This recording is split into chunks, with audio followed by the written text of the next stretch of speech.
Today, I'm going to show you switching loss analysis on silicon carbide using this silicon carbide evaluation board. Switching loss is just one of the measurements available with the 5-PWR Power Supply Measurement and Analysis package. Switching loss measurements work by multiplying the voltage and current across and through a FET. Since two separate probes we'll use to measure those factors, it is absolutely critical to accurately time-align the measurements. The upgraded 100 MHz AFG in the 5 Series B comes in handy. I'll configure the AFG output for a max amplitude pulse. I'm using this Tektronix fixture and the 5 Series built-in AFG to D-skew. Connect the voltage probes to 1/2. Now, you can D-skew based on the rising edge.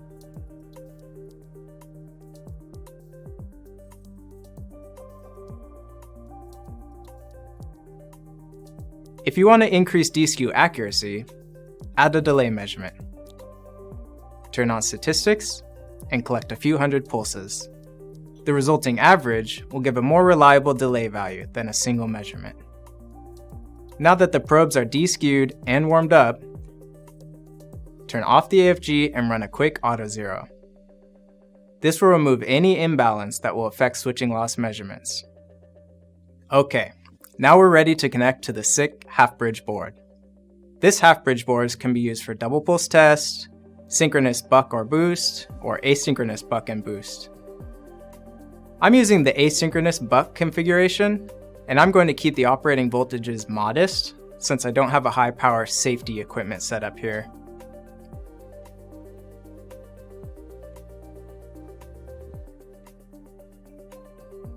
One cool thing about this Wolfspeed board is it uses a current viewing resistor to measure drain current.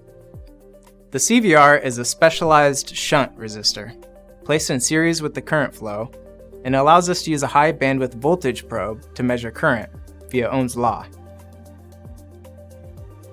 I like to use a TPP0502 for this ground reference CVR, and a TMDP0200 to measure VDS across the upper FET.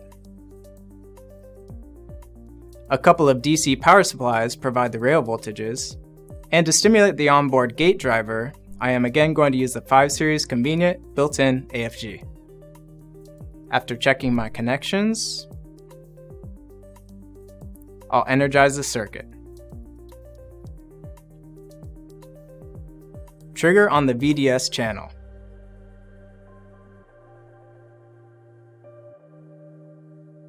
Set up custom units for the 10.2 milliohm CVR. And now, add the power measurement. Double tap the new badge in the sidebar and put the transistor's RDS on from the datasheet in the Configure tab.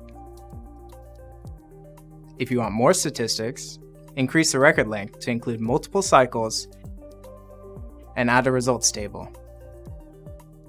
The results table will show statistics based on all of the pulses that are in the current record. This circuit looks to be losing just under 200 milliwatts during conduction. To get more information about how the circuit is operating, add more probes. An IsoView probe is a perfect fit for high-side VGS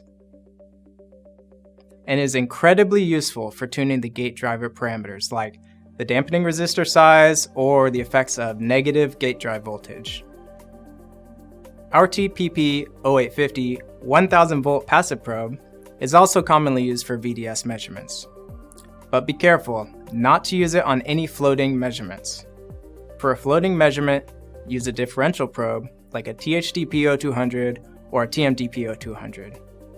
This half-bridge circuit is the building block for dozens of different power conversion applications.